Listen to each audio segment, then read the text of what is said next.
Salut à toi, pensée du jour numéro 433. C'est bien, ça rime, j'espère que tu as passé un bon week-end. On va parler des masques d'altitude. On m'a posé la question plusieurs fois déjà et je me suis rendu compte que je n'avais pas répondu à la question encore. Donc je vais parler un petit peu de mes pensées là-dessus. C'est quelque chose que j'explorerai un petit peu plus ces prochaines semaines dans mes vidéos notamment, étant donné que je bascule tout soudain sur la création de la prochaine formation sur le système respiratoire. Je sais, ça fait un an que je dis que je vais la faire, mais cette fois-ci c'est pour de vrai. J'ai pas vraiment le choix parce que au mois de juin, je collabore avec Training Therapy pour un séminaire de 2 jours. Jour 1, ce sera plus travail cardio général. Jour 2, par contre, c'est système respiratoire. Et du coup, il faut que j'ai un petit peu de matériel de prêt. Alors, c'est tout dans la tête, c'est tout entre mes 2 oreilles, mais ça suffit pas. Il faut que je le mette en slide, il faut que je le structure. Donc ça, c'est l'aventure des prochaines semaines. Donc voilà, le sujet de la respiration sera un petit peu plus présent dans les vidéos. D'ailleurs, à ce sujet, si tu as des questions au sujet du système respiratoire, de l'entraînement respiratoire ou autre, laisse-moi un commentaire sous cette vidéo. Ça me servira de questions que je peux utiliser pour mes pensées du jour. Donc fais-toi plaisir avec les questions sur le système respiratoire. Donc avant que je réponde à la question les masques d'altitude, est-ce que c'est une bonne idée ou pas, ou dans quelle mesure ils peuvent être utiles, je voulais parler un petit peu de cette idée que j'ai depuis un petit moment, que j'ai gardé un petit peu de côté, mais je l'ai mentionné il y a de ça quelques semaines dans un des emails. Si t'es pas abonné à la newsletter, va t'inscrire pour la newsletter, lien dans la description, pour rester informé de tout ce qui se passe chez Upside Strength. Et donc l'idée, comme je t'ai dit, ça fait un long moment que je l'ai, cette idée, c'est de créer un forum, une communauté en ligne pour pouvoir échanger. Et donc c'est quelque chose qui va assez rapidement se concrétiser. Je l'appelle simplement Académie. Et l'idée, c'est que c'est pour les coachs, les préparateurs physiques, les kinés, les physios, les étudiants, tous ceux qui veulent apprendre et continuer à se former et avoir une plateforme d'échange sur laquelle on peut partager pour apprendre, comme j'aime bien le dire. C'est d'ailleurs le tagline de la plateforme en ligne, ça va être partager pour apprendre. Personnellement, c'est comme ça que j'apprends, c'est en partageant. Et j'aimerais bien, dans cet esprit-là, donner une opportunité à tout un chacun de partager ce qu'ils ont comme expérience, comme connaissance, pour qu'on puisse tous avancer ensemble.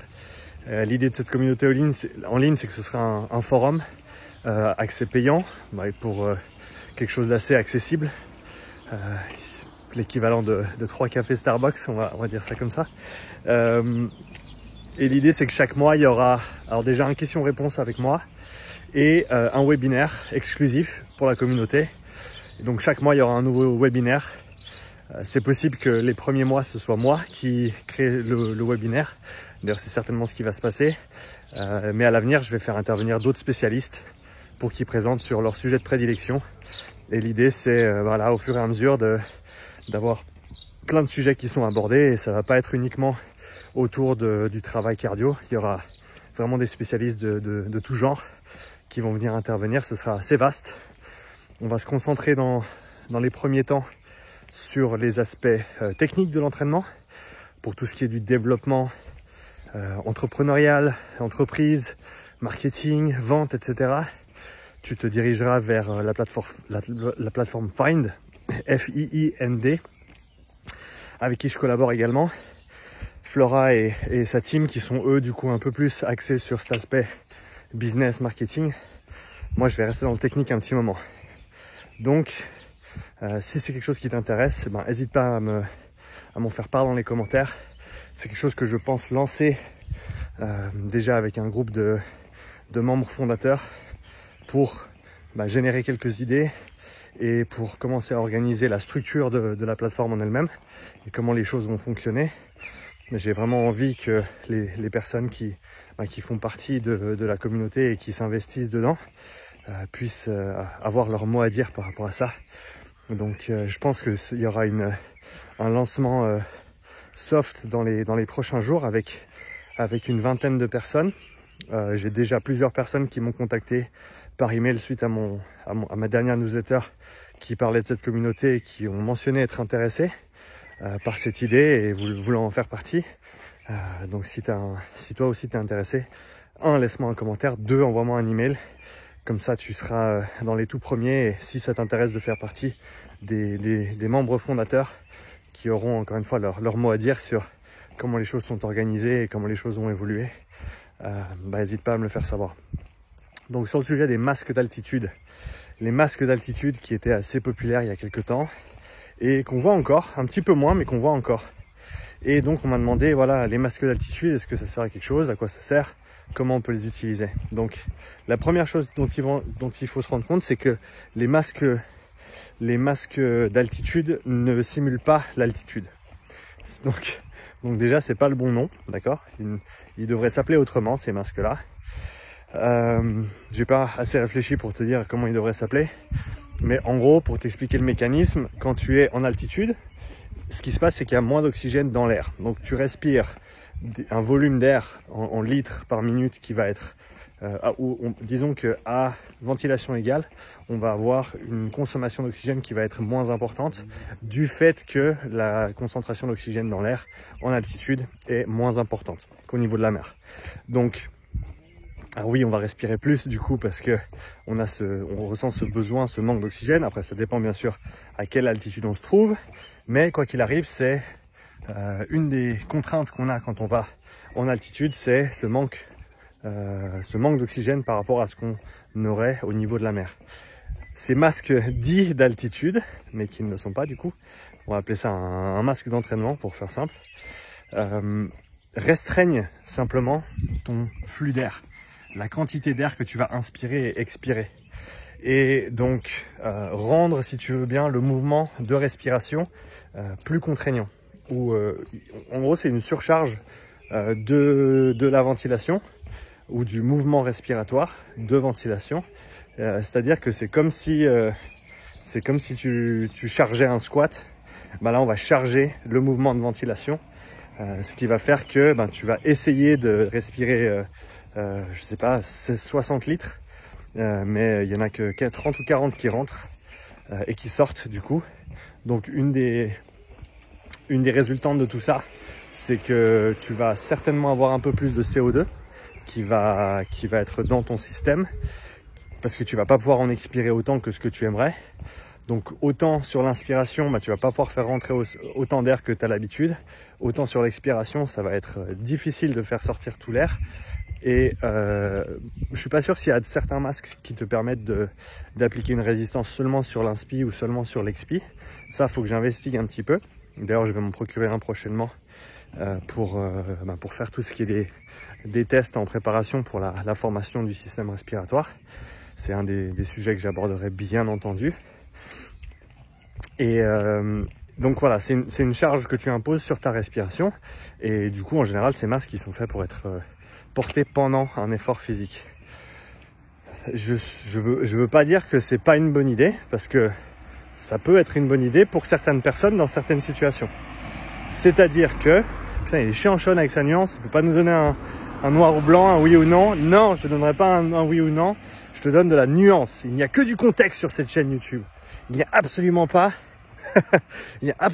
de choses absolues, comme je viens de te le dire. Absolument pas d'absolu.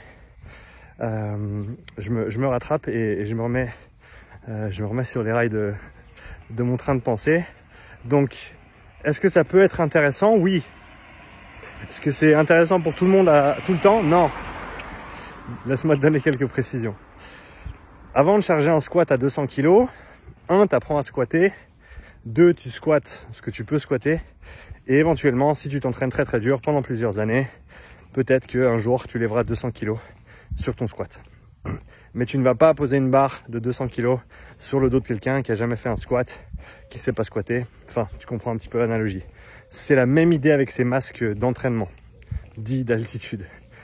C'est-à-dire que ne va pas imposer une charge supplémentaire sur ta respiration si déjà, 1, tu sais pas respirer de base, ou non, j'aime pas dire ça.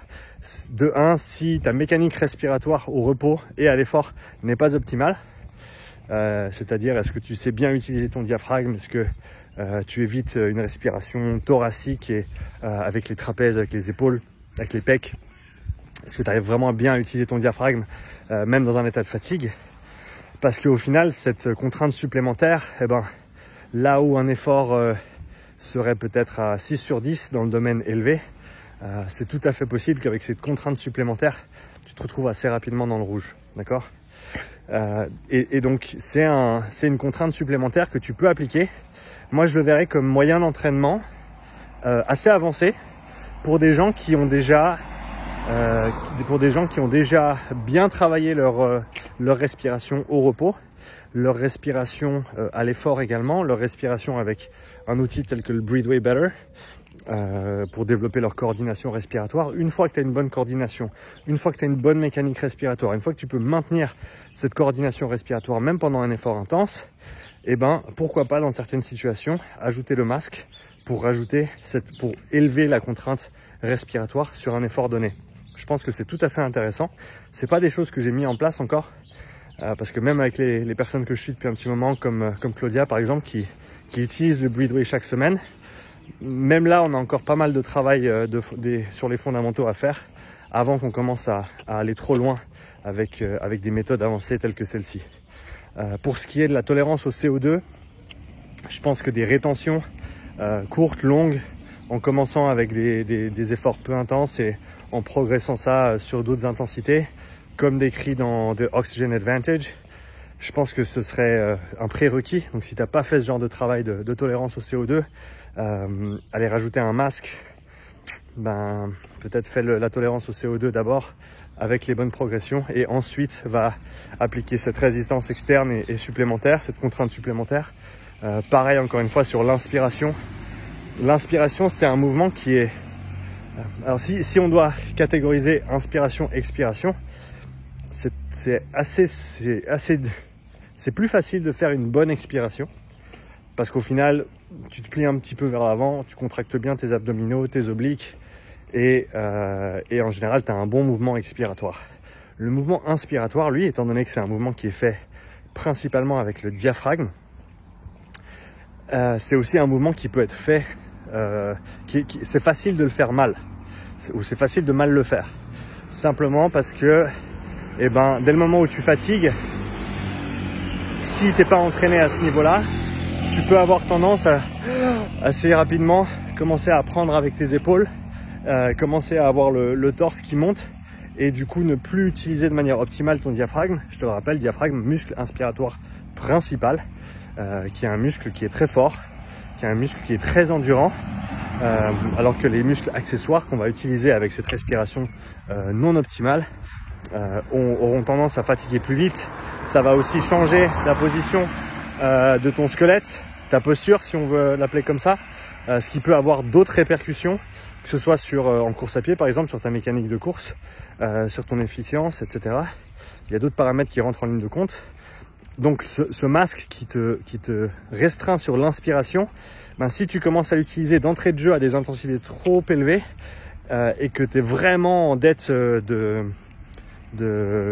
pas en dette, et qui te manque vraiment beaucoup d'air par rapport à ce que tu ventilerais normalement, tu vas te retrouver à essayer par tous les moyens de faire rentrer cet air.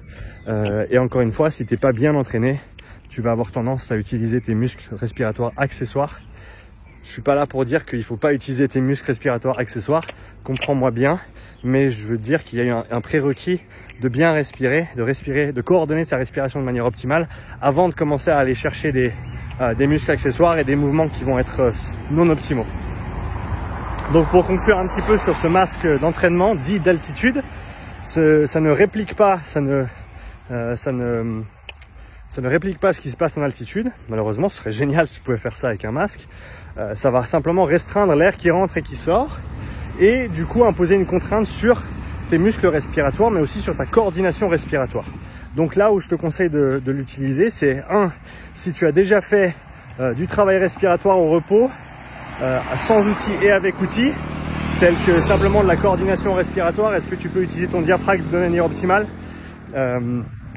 Est-ce que tu sais dissocier respiration diaphragmatique, thoracique? Est-ce que tu peux utiliser un outil tel que le Breathe Way Better de manière coordonnée, avec une bonne mécanique respiratoire, à différentes intensités d'effort? Et ensuite, tu peux commencer à appliquer un outil comme le masque d'entraînement pour rajouter une contrainte respiratoire.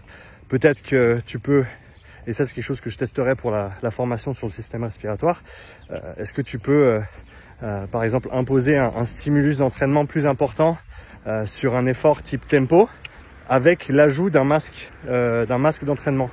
Quelle est la contrainte supplémentaire? Et ça, ce serait intéressant pour moi de tester pour ce qui est de... Alors le VO2, ça va pas être possible de le mettre... Oh, peut-être qu'on peut le mettre par-dessus l'autre masque. Ça fait un peu chenille, masque sur masque. Mais ce serait néanmoins intéressant de voir ce qui se passe à ce niveau-là. Quoi qu'il arrive, lactate, VO2... Alors non, pas VO2, pardon. Lactate, qu'est-ce qu'on peut mesurer encore? Moxy, donc oxymétrie musculaire. Fréquence cardiaque, bien sûr. Il y aura une élévation de la fréquence cardiaque, c'est certain, avec cette contrainte respiratoire supplémentaire.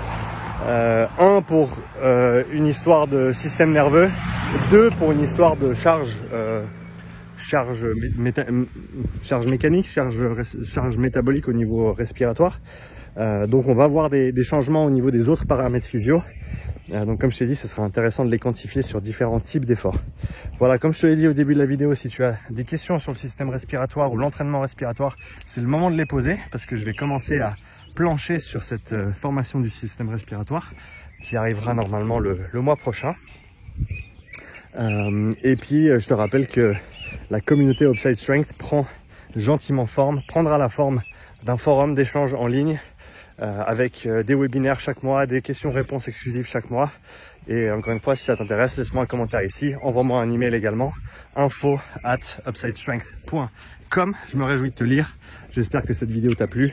Je te souhaite une très belle semaine, bien ensoleillée, et je te dis à bientôt pour une nouvelle pensée du jour. Ciao.